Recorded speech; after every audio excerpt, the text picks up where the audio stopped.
memang bersoalan kurban, saya jujur saja selama di Indonesia masih banyak salah pemahaman terhadap kurban.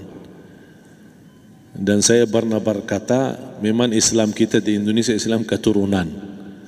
Ya, jadi asal tahu saja ya. Ya, tapi dari segi belajaran, mohon maaf ya, kita terlalu jauh terhadap pemahaman. Yang saya maksud, kita melaksanakan sesuatu tapi kita sudah belajar, sudah tahu, bukan hanya asal saya dengar, saya lihat, saya bukan sebatas itu, tapi kita punya dasarnya. Dan ini kelemahan kita, di antaranya kurban.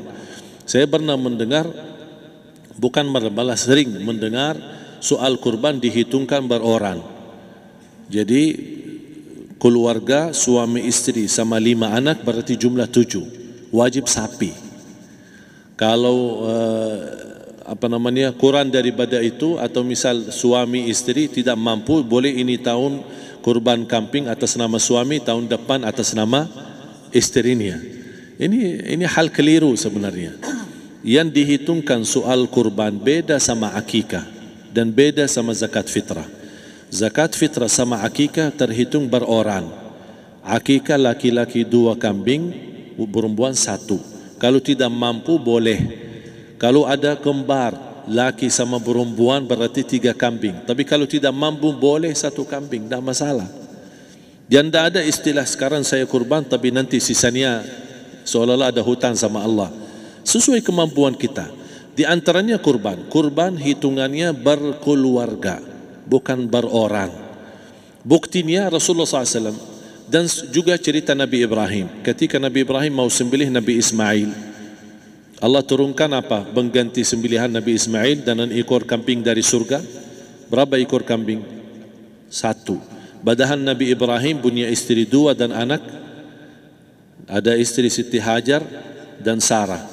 Kemudian anaknya Ismail dan Ishak. Berarti semuanya berapa? 5. Kenapa Allah tidak turunkan 5 ekor kambing? Karena hitungannya memang 1 keluarga. Yang kedua, Rasul sendiri sembelih 2 kambing. Pertama, Bismillah atas nama Muhammad dan keluarga Nabi Muhammad. Padahal kita tahu keluarga Nabi Muhammad SAW termasuk keluarga besar. 11 istri, belum lagi anaknya laki-laki sama perempuan. Ada yang hidup maupun sudah mati, sudah termasuk semua. Yang hidup maupun mati. Yang kedua, Rasul sembelih sembelihan yang kedua atas namaku dan umatku. Umatnya berapa miliar? Cuma 1 ekor kambing. Kenapa Rasulullah SAW berkurban atas nama dirinya dan umatnya? Saya mengambil salah satu di sini tanda sayangnya Rasul kepada umatnya. Jadi saya selalu berkata, orang miskin yang tidak mampu berkurban seharusnya bangga di hari kurban, karena Rasul sudah kurbankan duluan atas nama dia. Jadi terima kasih ya Rasulullah, ingatkan kita yang kita tidak mampu, Rasul sudah. Bahkan kalau Rasul sudah kurban atas nama umatnya yang tidak mampu, berarti sudah terkabul. Kita aja belum tahu kabul atau tidak kalau kita berkurban. Tapi kalau Rasul sudah terjamin makbul. Oleh sebab itu hitungan kurban itu adalah 1 keluarga. Misal bapa punya istri, punya anak. Itu kalau mampu sapi silahkan. Mampu 1000 sapi silahkan. Kalau soal kemampuan tidak ada masalah. Tapi kalau soal kewajiban tidak ada wajib lebih daripada 1 ekor kambing. 1 ekor kambing. Misal kalau bapa punya istri 4, misal, cuman ini misal ya. Istrinya 4, setiap istri anaknya 10. Berarti jumlah berapa? Anak 40, istri 4, berarti 44, sama bapa 45. Wajib 1 ekor kambing saja, cukup untuk semua ini. Tapi kalau soal mampu, ya silahkan. Mau 1000 kambing boleh, mau 1000 sapi boleh. Tidak ada yang melarang kalau soal kemampuan. Dan kalau kita mau sembelih, Bismillah atas namaku dan keluarga. Tidak perlu bawa data-data nama keluarga. Jadi disebutkan tukang sembelihnya ada capek menunggu sambil sebutkan nama-nama. Tidak perlu.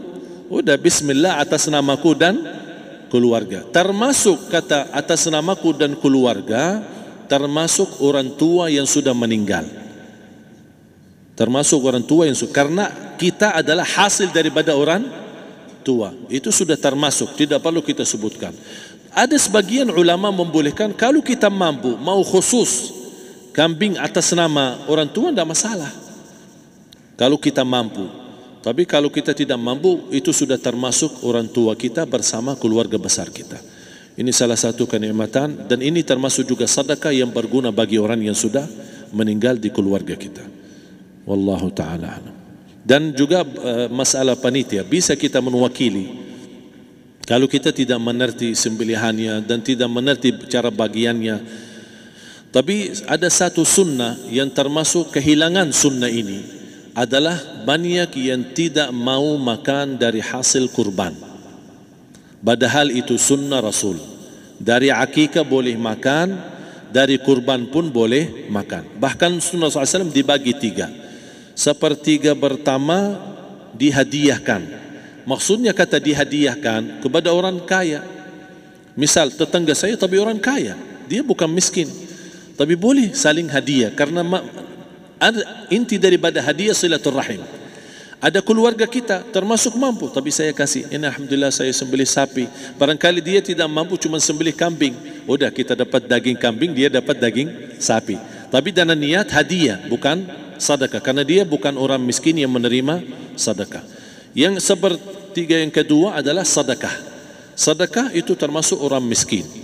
Yang ketiga, kita makan sendiri. Bahkan Rasulullah SAW selepas Idul Adha, beda sama Idul Fitri. Sebelum Idul Fitri dia makan kurma, meyakinkan batalan puasa.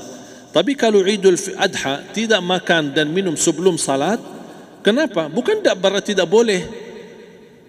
Tapi Rasulullah SAW ingin pertama pembukaannya, buka sarapannya atau makan di pagi harinya selepas Idul Adha adalah dari hasil sembelihan kambing itu atau dari kurban. Jadi kita sebagian sedikit. Tapi kalau kita merasa alhamdulillah rezeki saya banyak di rumah, alhamdulillah banyak ada makanan, mau sedekahin semuanya, semua mau sedekahin, tidak masalah.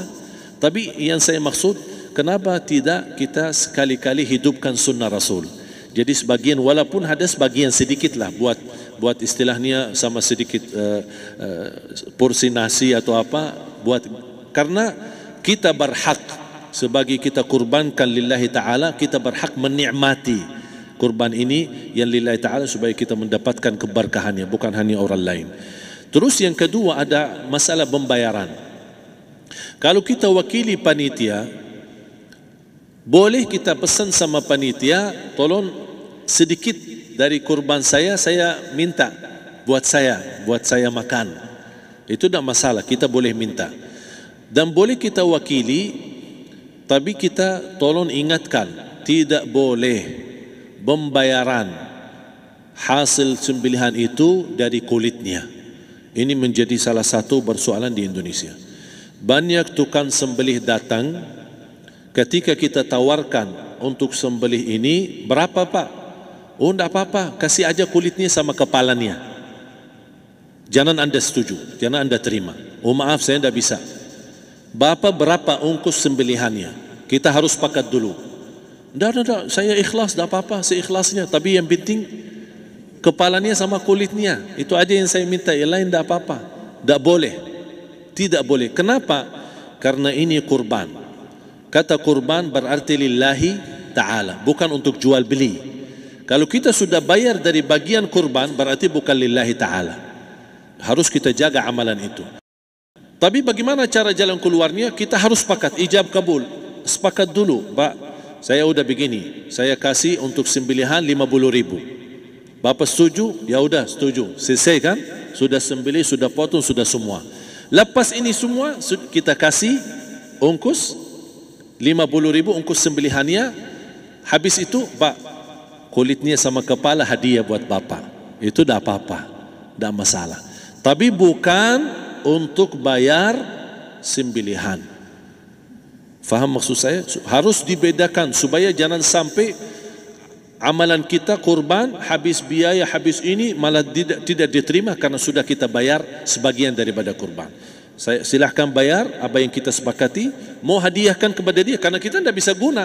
Buat apa yang kita mau gunain kulitnya, tidak bisa. Tapi mereka, buat mereka lebih berguna, oleh karena itu kita bisa hadiahkan untuk mereka. Bahkan kita bisa juga kasih daging untuk mereka bisa menikmati sebagai sedekah. Wallahu taala alam.